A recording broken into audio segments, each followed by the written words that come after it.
first session will be taken by Mr. Abdul Rahman Sadakat.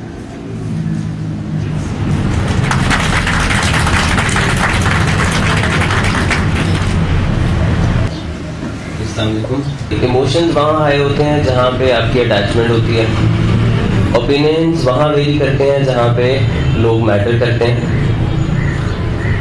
So stakes high, opinions vary, strong emotions, they all come while having conversations with the family members.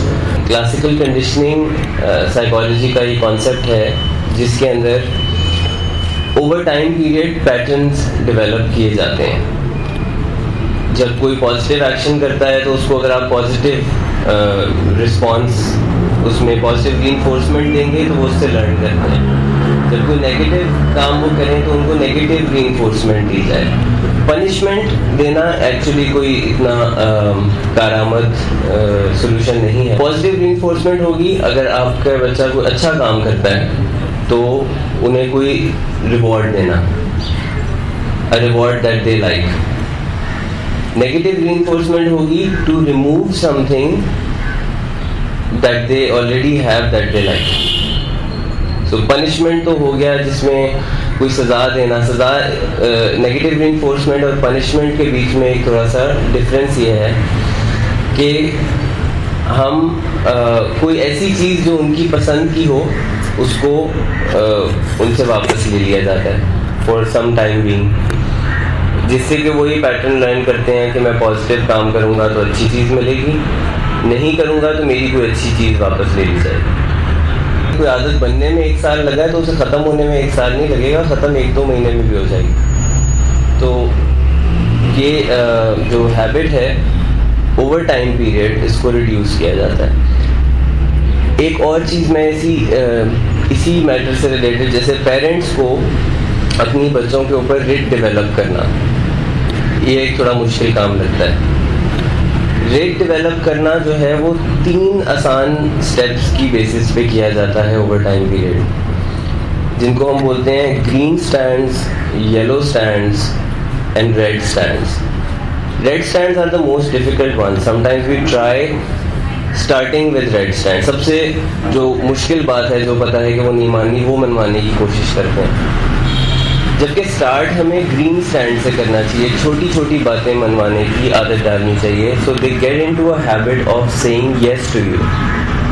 घरों में अक्सर घरों में या even बाहर ये जहाँ पे भी सेक्सुअल हरासमेंट के केसेस होते हैं, these people are smart, so they tell the children not to tell anybody, otherwise they will get into any trouble. The children will get into any trouble. You should tell the children that whatever ever anything happens, they should be able to tell their parents. बच्चे इस बात से मुसीबत में नहीं पड़ेंगे, उनका मसला हल होगा. बच्चे अगर घबराते रहेंगे अपने माँ बाप से बात करने में किसी भी किस्म की, तो वो बाहर जाके बात करेंगे. बेहतर है कि घर पे उनके साथ एक बॉन्ड डेवलप किया जाए. आप उनके साथ वक्त गुजारें, बात करें, उनके माइंड में क्या चल रहा है वो आपसे शेयर करें. अदरवाइज अगेन आपसे डिस्टेंस मीन्स किसी और जगह पे करीब होना. इस चीज़ की एक अंडरस्टैंडिंग डेवलप करना कि हर डिमांड, हर विश पूरी नहीं हो जाएगी, और अगर हर डिमांड पूरी हो जाएगी तो एक्चुअली उसका कोई मज़ा भी नहीं रहेगा. तो कुछ बातें मानी जाएंगी, कुछ बातें नहीं मानी जाएंगी, और ये चीज़ डेवलप करना कि फाइनल वर्डिक्ट आपका ही है. बात मानने या ना मानने का फैसला आपका ही है. टीनेज में आके बच्चे इस किस्म की थ्रेट्स देते हैं कि जैसे कि मैं खाना नहीं खाऊंगा, मैं कुछ तोड़ दूंगा, मैं घर से चला जाऊंगा, और पेरेंट्स इस तरह की थ्रेट्स की वजह से घबरा जाते हैं. ऑल्दो अगर आप गौर करें तो ये सारी थ्रेट्स जो वो दे रहे हैं वो अपने आप को नुकसान के बारे में थ्रेट्स दे रहे हैं, और वो जानते हैं कि इससे आपको असर होगा. वो कहते हैं कि मैं खाना नहीं खाऊंगा, इससे वो ये एक्सपेक्ट करते हैं कि आप समझ जाएं और मेरा काम कर दें, because they actually in reality know that it affects you and you love them. अक्सर हम लोगों से कोई बात करने जाने से पहले ही रिस्पॉन्सेज जो हैं वो सोचने लग जाते हैं, और उनके रिस्पॉन्स आने से पहले ही हम रिएक्शन दे देते हैं. तो वहाँ पे आपका सारा मैटर ख़राब हो जाता है। तो स्टोरी को अवॉइड करना है। जस्ट बिकॉज आप कहेंगे मैं इसे बहुत अच्छी तरह जानता हूँ, मैंने इसके पैटर्न्स को ऑब्जर्व किया हुआ है, तो you start connecting the dots, वो नहीं करना चाहिए। कोशिश करना चाहिए फैक्ट की लाइन में रहना चाहिए।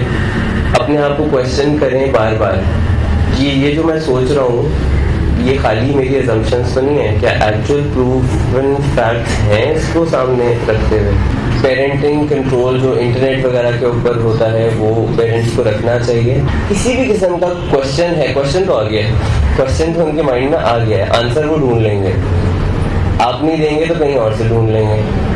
तो उनको ये बताना चाहिए कि किसी भी किस्म का सवाल है मुझसे पूछ सकते हो, मैं जवाब दूंगा, नहीं तो the other parent or some elder sibling within the family जो है उनको आंसर उनका मिल जाएगा, तो फिर वो सवाल करने से कतराएंगे नहीं और कहीं बाहर जाके नहीं करेंगे। वर्किंग पेरेंट्स के घरों में अक्सर हेल्प अवेलेबल होती है जिनसे बच्चे काफ़ी हद तक दिन के काफ़ी घंटे पढ़ रहे होते हैं। As much as help is important, that help should not supersede parents. बच्चों का बॉन्ड पेरेंट्स से ज़्यादा उस हेल्प से, नैनी से या किसी किस्म के उनसे ज़्यादा नहीं हो जाना चाहिए। तो व्हेनेवर पेरेंट्स फाइंड टाइम, उनको अपना बच्चों के साथ वो वक्त गुजारना चाहिए, ताकि वो अगेन आप उनके लिए नंबर 1 प्रायोरिटी रहें एज पेरेंट्स। तभी आपकी बात की वैल्यू रहेगी, आपकी बात को वो इम्पोर्टेंट समझेंगे। ADHD या कॉन्डक्ट डिसऑर्डर, ये दोनों जो हैं वो चाइल्ड साइकोलॉजी के डिसऑर्डर्स हैं, जो कि 18 इयर्स की एज के बाद पर्सनालिटी डिसऑर्डर्स में कन्वर्ट हो जाते हैं। फर्दर पर्सनालिटी डिसऑर्डर्स को 10 किस्म के होते हैं, जिनमें डायग्नोसिस चला जाता है ADHD का। 18 से अबव डायग्नोज नहीं होता है। 18 की एज से पहले अगर किसी बच्चे में ये पैटर्न बहुत ज़्यादा आप देखते हैं, इसके सिम्टम्स आप बड़ी आसानी से ढूंढ सकते हैं कि ADHD के सिम्टम्स क्या हैं। सिम्टम्स के बारे में मैं एक चीज़ स्पेसिफाई कर दूं कि अगर किसी बच्चे में 1 या 2 सिम्टम हैं, डजंट मीन कि उनको ADHD है। 1 या 2 ट्रेड्स हैं किसी में, तो इसका मतलब ये नहीं है कि उनको कोई डिसऑर्डर है। मिसाल के तौर पे नार्सिसिज्म एक डिसऑर्डर है, नार्सिसिस्टिक पर्सनालिटी डिसऑर्डर है। इसकी ट्रेड्स होती हैं ग्रैंडियोसिटी, अपने आप को बहुत सबसे ज़्यादा समझना, अपने आप को बहुत पसंद करना। ठीक है, अपने आप को पसंद तो फिर हम सारे ही काफ़ी हद तक करते हैं, डजंट मीन कि हमें नार्सिसिज्म है। अगर हमारे में 1-2 आदतें कोई ऐसी आ गई हैं, इसका मतलब ये नहीं है कि हमें कोई डिसऑर्डर है। तो इसके लिए चाइल्ड साइकोलॉजिस्ट के पास, किसी के पास प्रॉपर डायग्नोसिस होना चाहिए, प्रॉपर। अगर तो किसी को है तो फिर उसकी हेल्प क्या है, उसमें कुछ हद तक मेडिकेशन, कुछ हद तक काउंसलिंग, बच्चों की ट्रेनिंग होती है। खुद से सेल्फ डायग्नोसिस हमें नहीं करना चाहिए। जहाँ तक कि इंफॉर्मेशन लेना अच्छी बात है, पढ़ना अच्छी बात है, लेकिन हम अक्सर ट्रेड्स को डिसऑर्डर से कंफ्यूज कर देते हैं। जैसे मैं पहले बात कर रहा था कि हम स्टोरीज को फैक्ट से कंफ्यूज कर देते हैं, इसी तरह हम किसी की 1-2 ट्रेड्स को, 1-2 आदतों को बीमारी के साथ, डिसऑर्डर के साथ कंफ्यूज करते हैं, उसको अवॉइड करना चाहिए। गिव एंड टेक का रिलेशन डेवलप करें। फाइनल वर्ड पेरेंट्स का होना चाहिए। उनकी बात जब भी वो चाहें आपसे कह सकते हैं, और आप माने या ना माने आपकी मर्जी। आपकी बात आप जब भी उनसे कह सकते हैं, वो आपको मनवाना है। With communication, with reward, reinforcement and negative, positive and negative.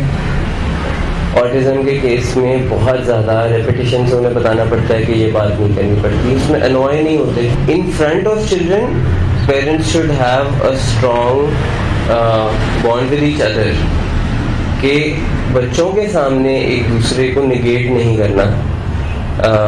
अगर किसी चीज़ पे निगेट करना है तो आपस में बाद में करना है। म्यूचुअल कंसेंसस के साथ बच्चों के साथ बात करनी ज़रूरी है, उस बात का वेटेज बढ़ जाता है।